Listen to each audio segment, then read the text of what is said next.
persembahkan segala kemuliaan bagi nama-Mu. Haleluya, amin. Bapak Ibu, tetap bangkit berdiri ya. Haleluya. Jangan lelah kita bekerja di ladangnya Tuhan. Tetap semangat, karena orang yang bersuka cita, Tuhan akan alirkan kekuatan yang luar biasa dalam hidup kita. Amin. Haleluya. Ya Tuhan, sukacita-Mu membuat kami bangga.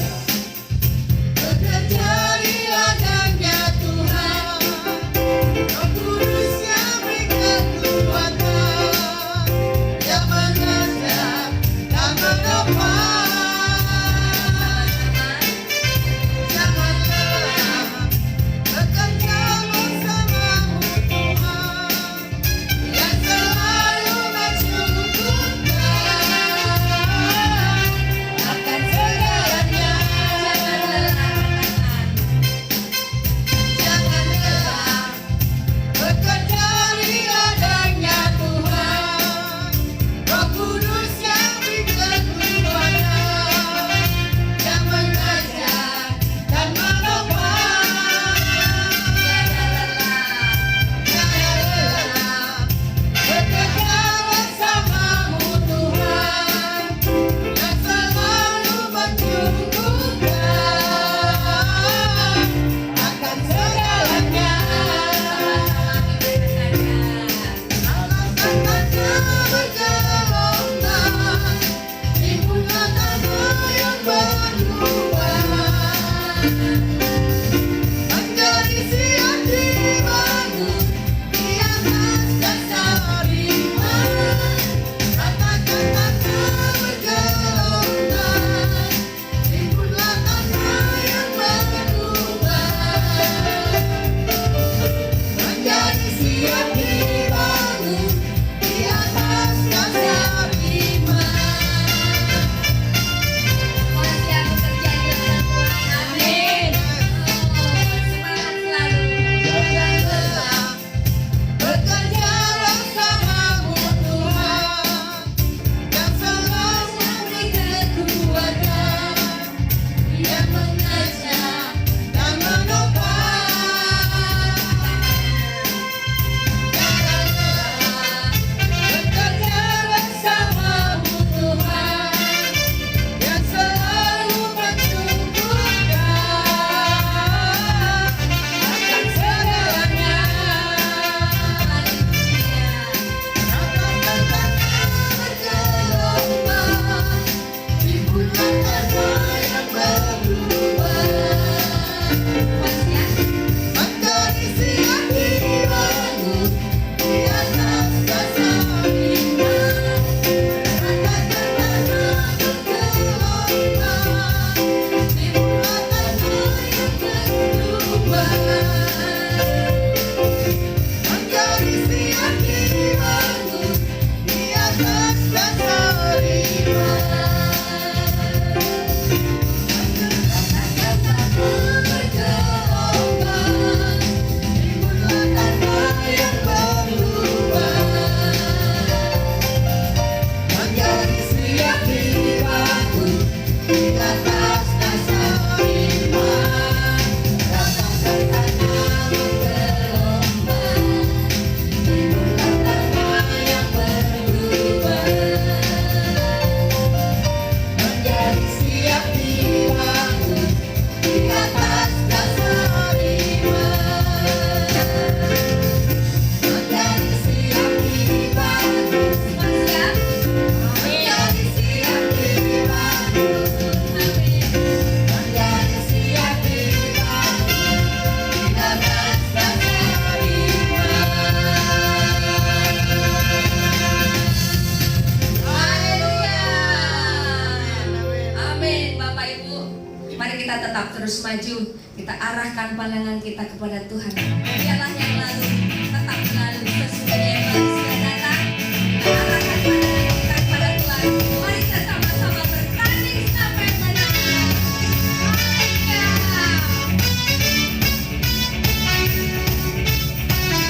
Siap ya, Bapak Ibu.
Engkau mampukan dan Engkau sanggupkan di penghujung tahun 2024 bulan Desember ini.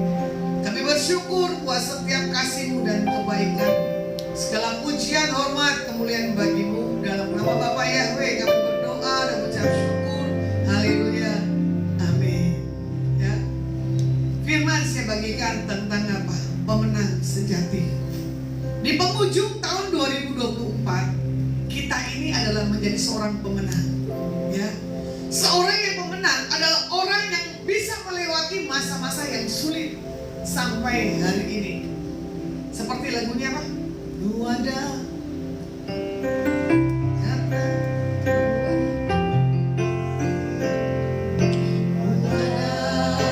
sebagaimana ku ada, berdiri menghadap tatamu Bapa, semua karena anugerah-Mu yang telah selamatkanku. Ku hidup dalam segala kelimpahan, ku layak untuk melayani Tuhan. Semua karena anugerah-Mu yang telah menyelamatkanku.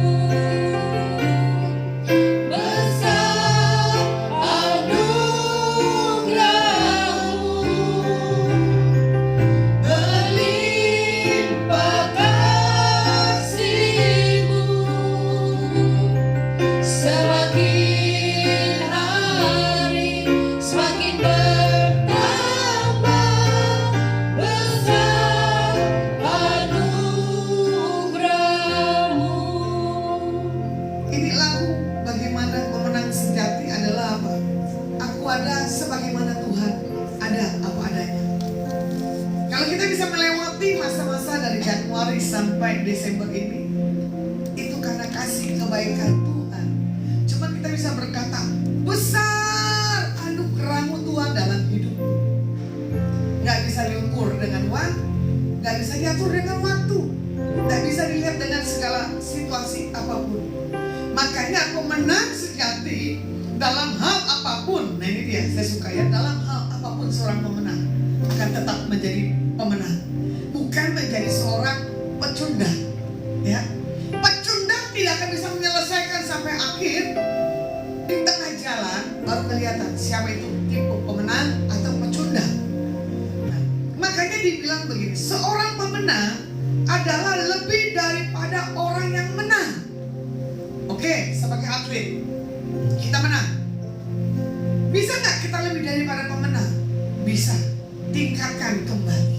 Ya, bagaimana kita lihat pengalaman Rudi Hartono mempertahankan 7 kali, gitu, Olimpiade untuk kejuaraan tingkat bulu tangkis sampai dunia. Itu yang dikatakan apa? Pemenang. Kalau orang menang, ya udah sebatas itu aja. Contoh kalau orang main judi, ya kan, saya suka main judi dulu ya. Wah, kalau saya kalah main judi, kepala saya udah pusing. Emosi saya di sini pasti ada. Saya bilang, kenapa kau harus kalah? Itu namanya bukan seorang pemenang. Ya. Menang main judi itu cuma sedikit, tapi kurang puas. Kalau seorang pemenang, dia akan puas dalam segala macam area. Nah, karena itu, untuk menjadi seorang pemenang, kita harus melewati dulu nih, menjalani beberapa proses. Kembali seorang atlet. Kebetulan saya tinggal di Jakarta, gak jauh dari Gelora Bung Karno, ya. Saya melihat atlet sore-sore dia lari, pasti pagi juga lari.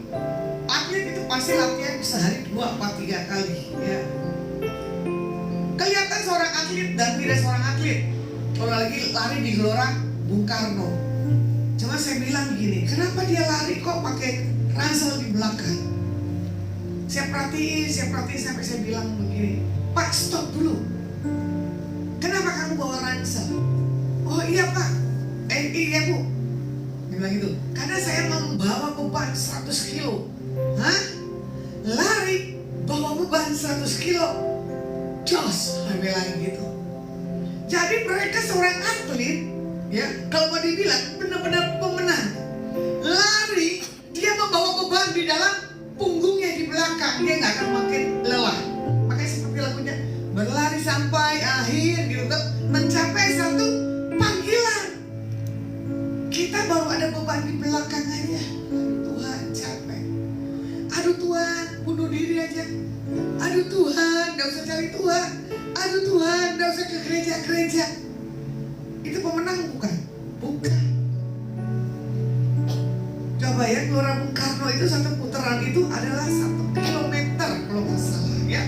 Jadi kalau mereka keliling sampai 10 kali, berarti dia lari 10 kilometer dengan bawa beban yang 100 kilo, ada yang 200 kilo. Tergantung tingkatan atlet ini atlet apa. Nah, di situ saya banyak belajar ya. Pantas seorang pemenang. Dia punya beban, tapi dia tidak akan melihat beban apa yang ada di belakangnya atau di pundaknya. Makanya melalui proses ujian dan proses kehidupan ya, tidak ada kata aku lelah ya. Makanya di setiap proses pasti ada kesaksian. Seperti lagunya Pak, ku kagumi Caramu mencintaiku, kau ada di setiap proses hidupku. Di titik terendahku, kau hadir untuk mengangkatku. Ku tak menyerah atas hidupku.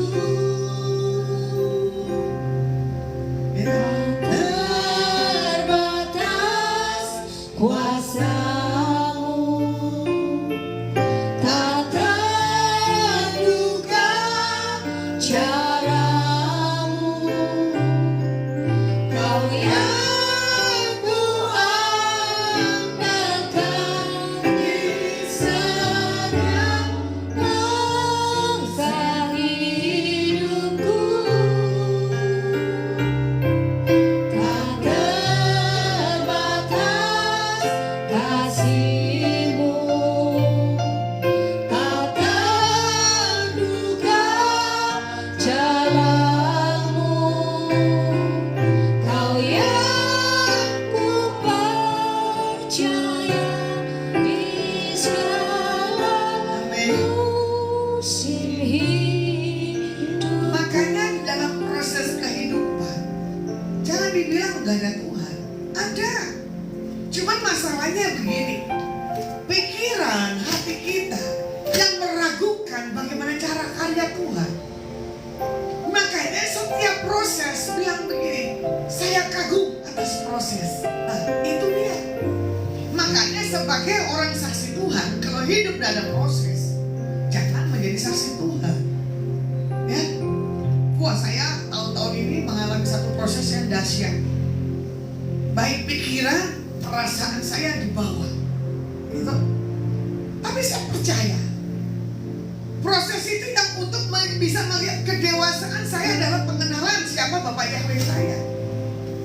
Makanya orang teruji loh dalam setiap proses, misalkan dihadapi dengan berbagai macam kisah jemaat yang antik-antik dan unik-unik, apalagi yang kritik, apalagi yang ngomong gak benar, apalagi yang coba-coba mengkhianati. Wah itu sikap kita tuh gimana ya.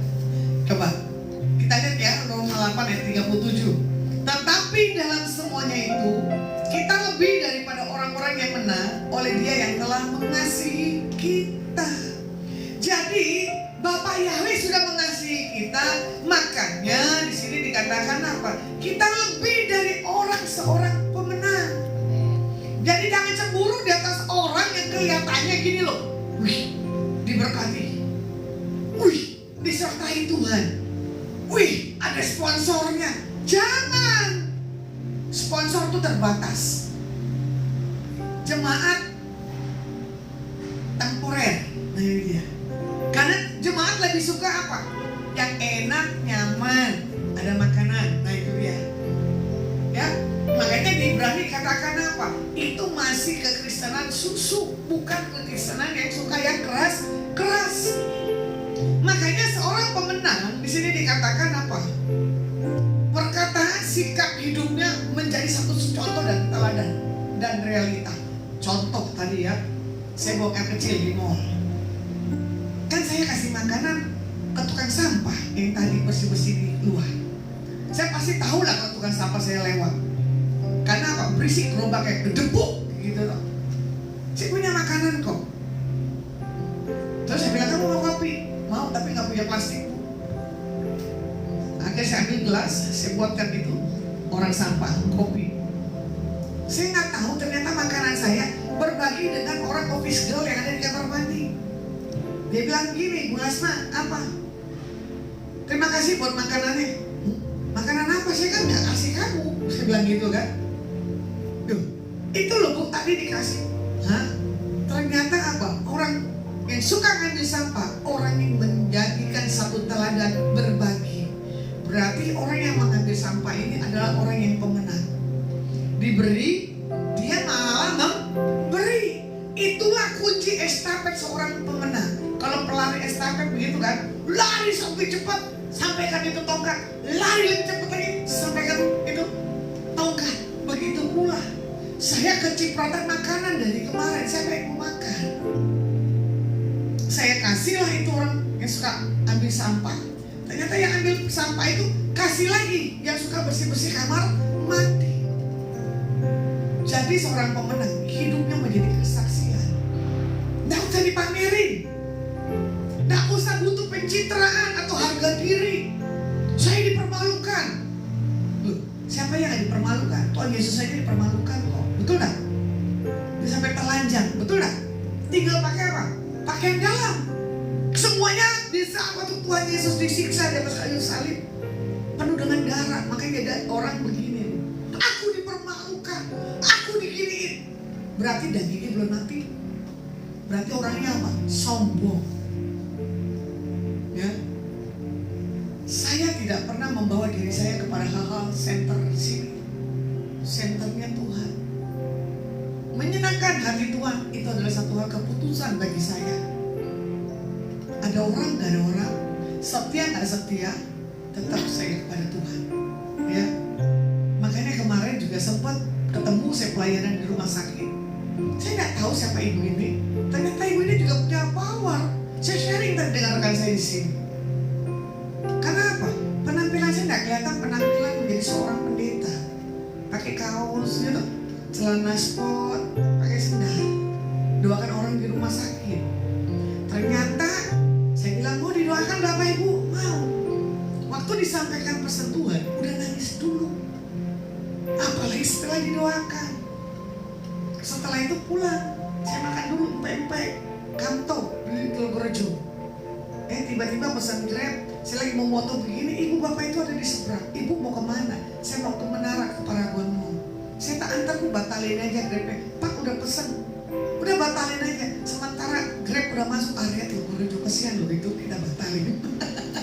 Ya, tapi saya ajak tamu saya lihat, ini loh Pak Menara doa saya. Dia PKG. Saya bilang ini barang berkat Tuhan.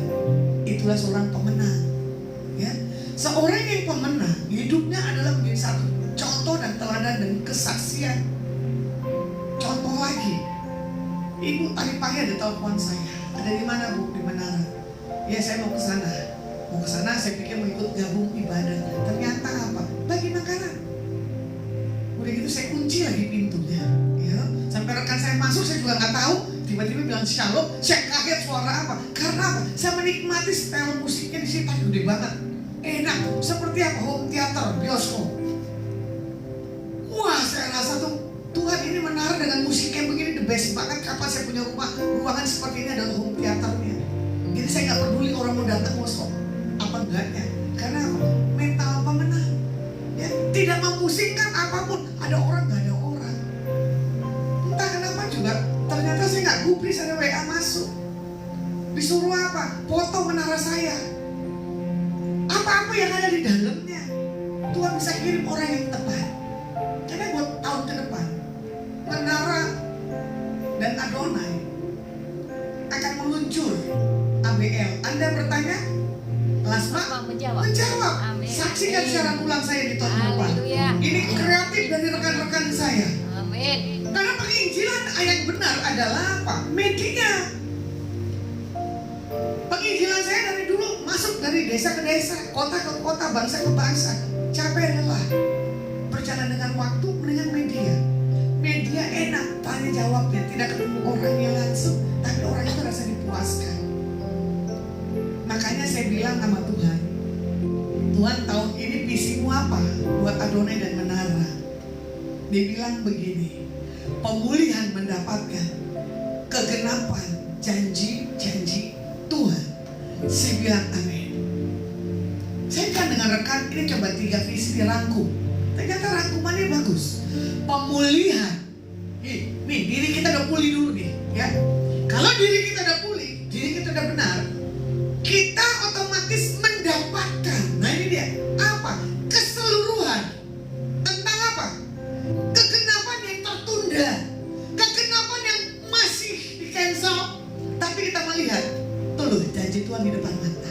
Amin. Amin. Tanda-tanda telah nyata. Hujan air Tiba Allah tanda-tanda telah nyata di akhir zaman. Tuhan menyertai pelayanan Adonai dan Menara 20. Amin.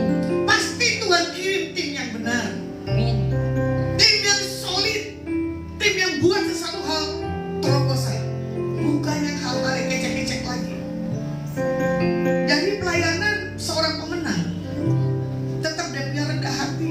Amin. Coba lihat ya, dictation. Waktu dia di dalam ring, betul lah. Sombongnya dengan badan betonnya ya kan. Julukannya kan apa? Betonnya. Dia pikir ini manusia nggak dikalahkan. Di saat dia emosi, dia kalah. Tapi dia seorang pemenang berapa kali Mike Tyson. Terus Muhammad Ali, betul ya? Tidak pernah terkalahkan lagi. Tapi ujungnya dia mengalami Parkinson. Ada plus dan minusnya. Makanya seorang pemenang, ya, sekalipun iman kita begitu kecil, kita harus punya berani menghadapi segala sesuatu persoalan dalam setiap kehidupan kita. Ya, dengan demikian iman kita tuh akan semakin di bawah Tuhan bertumbuh meskipun nggak mudah. Amin. Ya, makanya seorang pemenang lihat napak tilasnya dari bawah dulu. Tapi kalau seorang pemenang dia langsung naik dari atas, nggak akan mungkin. Kenapa? Nggak kuat nyonggok kata bahasa Jawanya, nggak kuat nopang bahasa Indonesianya. Ya, makanya seorang atlet dilatih dari kecil sampai dia masuk sekolah khusus dan dia ketemu pelatih yang tepat, dia berlomba dan di situ dilihat kalau perlombaan kurang bagus pasti pelatih yang kasih saran. Ya, nah di sini juga dikatakan apa? Untuk kita lihat lagi. Apapun permasalahan gunung-gunung persoalan dalam setiap kehidupan kita, pasti Tuhan akan menyertai. Yang penting apa? Iman kita itu jangan susu. Iman kita itu jangan ciut. Kita lihat Yesaya 41 ayat yang ke-10. Janganlah takut sebab aku menyertai engkau. Janganlah bimbang sebab aku ini Allahmu.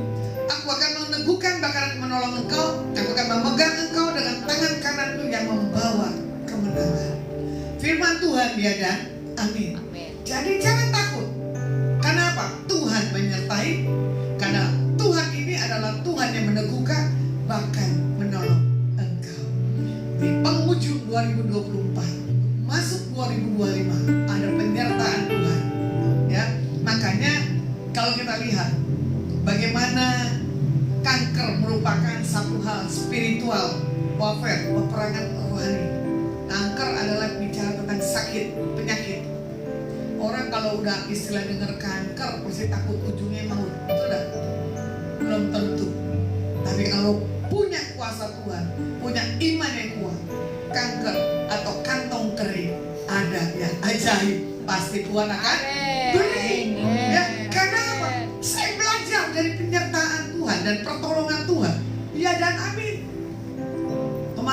merayakan Natal, ya, di Adonai, di lapas, sampai membludak makanan. Betul nggak Bu Tere? Bu Tere nggak nikmati McDonald ya. Bu Tere nggak nikmati nasi kuning, dikasih nasi kuning malah kasih orang lain lagi. Melodi nikmati nggak? Enak nggak? Apa yang enak? Saya. McDonald ya, sama nasi kuningnya. Nah iya, ini anak menikmati, bapaknya yang melayani, dia yang dapat upah. Ya, bagaimana pelayanan lapas dan pelayanan rumah anak kerajaan, anak-anak yang istilahnya yang tidak ada bapak ibunya, menikmati makanan McDonald. Saya tanya sama tamu saya, mau berbagi nggak? Oh boleh Bu, boleh, gini. Kita kalah dalam satu area, tapi Tuhan bisa kasih area yang lain ya. Yang penting apa? Pikiran kita tuh jangan pikiran yang stres. Jangan pakai logika kita untuk mengembangkan segala sesuatunya kalau tanpa izin Tuhan. Nah, makanya di sini dikatakan apa? Sakit penyakit itu tergantung dari pikiran kita, ya. Makanya di sini juga katakan ketakutan juga sama, tergantung dari pikiran kita, ya. Di sini dikatakan di kitab Yakobus, apa yang kau takutkan, itulah yang terjadi. Kalau kamu takut gak punya uang, ya jangan uang itu datang. Apalagi kalau mental karakter pelit, wah itu luar biasa. Uang begini, itu repot. Makanya kemarin ada orang yang saya ajak makan berkali-kali di tempat ini. Bu, kalau makan jangan yang mahal-mahal, katanya gitu. Karena apa? Upahnya dia di bawah UMR. Sekalinya naik di mobil saya, dia bilang gini, Ibu, ini agama seberang Bu ya. Ibu hidupnya enak ya. Dia belum tahu beban saya. Karena apa? Dipikir saya jalan-jalan yang biasa. Nah, jalan saya penuh pelayanan. Terus dia bilang lagi, kalau makan sama ibu enak-enak ya. Saya bilang iya, kenapa? Hidup harus dinikmati. Sekali seumur hidup. Ngapain kita gembel? Ngapain kita punya mental, bukan mental kerajaan? Sampai dia bilang begini, baru kali ini saya makan enak Bu. Hati saya langsung sedih. Karena apa? Saya juga pernah masuk di area di situ di masa kecil saya. Kemiskinan dan kesusahan itu yang saya alami, ya. Bahkan kita punya 8 bersaudara. Kalau saya punya makanan pemberian dari tamu-tamu saya dari masa kecil ya, atau saya nyolong, ya toh. Saya itu orang yang berbagi. Kalau Indonesianya pitung, kalau film baratnya apa? Joro. Robin Hood. Nah, ya. Suka berbagi. Itu seorang pemenang walaupun salah.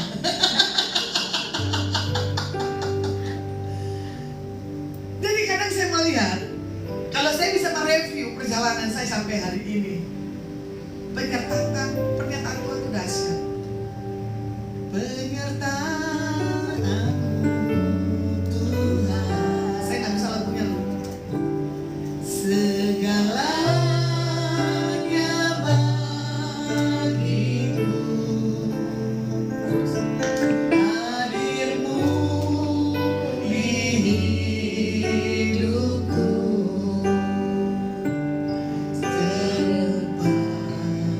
gambaranmu. Sama-sama yuk terus naik. Anugerahmu, anugerahmu,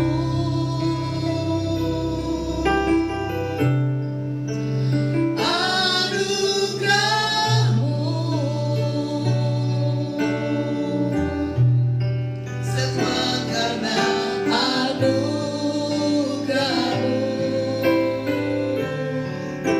bukan karena kekuatanku. Anugerahmu,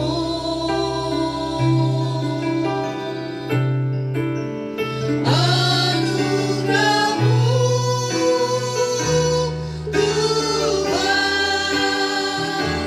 kasih dan sayangmu, sumber kekuatan hidupku. Sumber kekuatan anugerah dari Tuhan. Jadi hari ini kita harus harus bisa melihat grace Tuhan itu besar bagi hidup kita. Jangan katakan hidupku kok begini. Jangan katakan kok gak punya apa-apa. Salah. Angkat pujian, naikkan doa di hadapan Tuhan. Gak mungkin Tuhan gak kasih terobosan. Ya, karena orang datang ke tempat sini pun juga sama. Bukan mengikut Kristus, tapi dia melihat kesaksian hidup saya menjadi satu dampak buat dia. Saya ulang kembali, saya usir pulang, dia gak mau pulang. Kalau ibu pulang baru saya pulang. Jam 1 pagi itu orang baru keluar dari tempat ini. Ternyata dia bilang apa? Jangan pulang yuk, kita nongkrong rame-rame katanya. Untung telinga saya nggak dengar begitu. Kalau nggak pulang, gimana saya nggak bisa istirahat? Ya, orang saking punya satu rasa haus dan lapar, diketemukan orang yang tepat, wah itu berdampak. Tapi saya percaya, pasti 3 orang ini akan terima diri Yesus sebagai Tuhan dan Juru Selamat dan dibaptis. Ya, makanya jangan sampai roh kita ini mati. Untuk mengawali tahun 2025, ya, kita dapat melihat, kita dapat merasakan segala sesuatunya. Makanya di sini Tuhan minta ada tiga roh yang harus menjadi patokan supaya kita nggak putus asa. Yang pertama adalah roh iman, ya, spirit of faith. Ibrani 11 ayat 1. Iman adalah dasar dari segala sesuatu yang kita harapkan dan bukti dari segala sesuatu yang tidak kita lihat. Apapun yang sedang kita hadapi hari-hari ini, tetap percaya, tetap kuat, tetap semangat. Jangan punya iman yang kecil, harus punya iman yang besar. Bahwa tahun 2025 apa yang menjadi impian Ibu Terry apa? Masalah lepas. Amin. Masalah lagi, harusnya dia bilang bahwa Tuhan naik lebih tinggi. Itu senternya pribadi. Makanya tes orang dari sikap dan perkataannya. Masalah itu gak akan pernah selesai. Ya, dibawa Tuhan lebih lagi. Berarti dibawa Tuhan lebih lagi, berarti itu area seluruhnya terjadi. Ya, makanya mujizat dimulai dari iman yang kecil. Ya, supaya apa? Kita jangan punya kehilangan iman. Makanya dibilang asalkan punya iman sebesar biji sesawi. Biji sesawi itu bicara apa? Cicak. Kotoran cicak. Cicak apa cicak? Cicak lah ya. Seperti itu. Iman yang meminta seperti itu. Punya enggak? Dia harus punya. Nah, makanya yang kedua, ini roh pengharapan. Spirit of hope, ya. Mazmur 71 ayat yang kelima.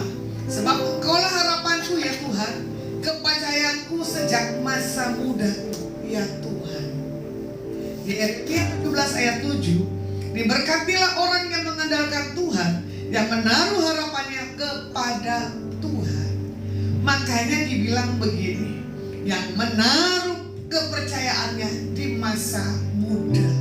Masa muda adalah kita tidak lihat umur, ya, semuanya mudah di hadapan Tuhan. Makanya kalau di masa muda pengharapan kita sudah ada, ya, makanya pasti kita mengalami apa? Diberkati, yang orang mengandalkan Tuhan. Apakah kita sungguh-sungguh menjadikan Tuhan sebagai sumber pengharapan kita dalam permasalahan kehidupan kita? Kembali isi hati kita masing-masing, ya. Jangan pernah hilang pengharapan kepada Tuhan.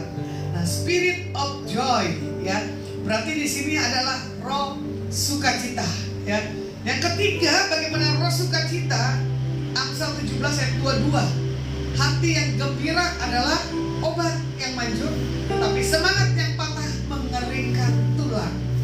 Kalau hati kita nggak gembira, kanker, asma, TBC, itu dan yang lain-lainnya, itu pasti akan menghinggapi kehidupan kita secara pribadi. Makanya Tuhan minta begini, bersyukurlah karena kita mempunyai Tuhan yang hidup, bukan Tuhan yang tertidur. Karena itu janjinya tentang hidup diberkati pasti terjadi.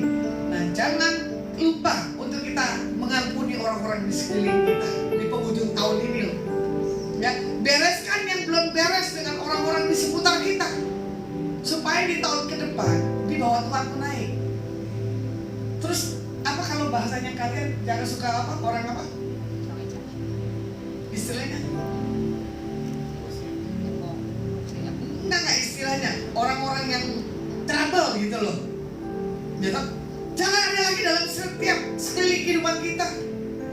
Saya juga nggak mau diglendotin atau dipermasalahkan dengan hal-hal yang kecil. Apalagi diperdebatkan, dicibir. Dengan orang-orang yang dicibir itu saya lebih baik dijauhkan. Ya kan? Supaya apa? Fokus kita ke Tuhan, bukan di atas. Kamu ngomongin saya apa? Ini ngomongin apa? Ini ngomongin apa? Nanti dirangkumnya beda. Nah itu kan ngeri. Spirit familiar. Nah ini dia. Jangan ada dalam setiap kehidupan kita sebagai anak-anak Tuhan. Ya, makanya saya rangkum buat hari ini. Kiranya kita diberi kekuatan dan pertolongan daripada Bapak Yahweh buat tahun 2025 ini dengan yang dahsyat. Amin. Buat visi menara doa Paulus, buat visi Adonai adalah pemulihan mendapatkan kegenapan janji-janji Tuhan. Amin. Ku tetap cinta. Bisa nggak? Tetap cinta. Ku tetap setia. Walau badai datang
Terima kasih Bapak yang baik.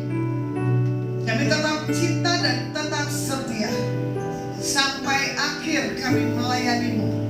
Itulah pemenang sejati.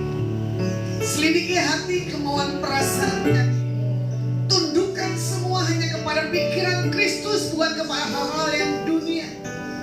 Karena kami tahu tanpa ada keputusan-Mu, tanpa ada tuntunan visi-misi-Mu buat setiap kami umat-Mu, kami tidak bisa lakukan apapun juga. Hamba-Mu selesai berbicara. Dalam kasih pengurapan berkat-Mu ada di tempat ini, live maupun siaran ulang. Diberkati Pak Posunto, istri, ketiga anak, mantu dan cucu, karyawan dan para kolega. Diberkati asetnya Tuhan, dijagai. Apa yang sudah ditabur di atas menara doa Pollux dan atas Lasma dan Adonai, biar berlimpah-limpah-limpah terjadi buat kehidupan Pak Posunto. Diberkati Pak Prabowo dan Pak Gibran sebagai pemimpin bangsa kami Indonesia, presiden kami. Hikmat takut Tuhan ada di atas Pak Prabowo dan Pak Gibran. Diberkati para menteri, diberkati para panglima darat, udara, laut dan kepolisian. Diberkati RT, RW, lurah, camat, wali kota, gubernur dan bupati. Terima kasih buat para hamba Tuhan dimanapun mereka melayani. Tuhan berkati. Terima kasih buat segala yang sudah Tuhan kerjakan di penghujung tahun 2024. Diberkati koneksi-koneksi dari Lasma, dari menara doa dan Adonai. Biar apapun perkembangan tempat ini selanjutnya, biar visi-misi di tempat ini tidak menjadi liar, kami serahkan ke dalam tangan. Lalu kami akan pulang, kami mengangkat kedua tangan kami di hadapan. Pulang dan bawalah berkat yang terbaik yang datang dalam nama Bapa, Putra dan Roh Kudus. Biar apa yang dilakukan dikerjakan ke depan, dikerjakan Bapak Yahweh berhasil. Yang sudah terima berkat sama-sama kita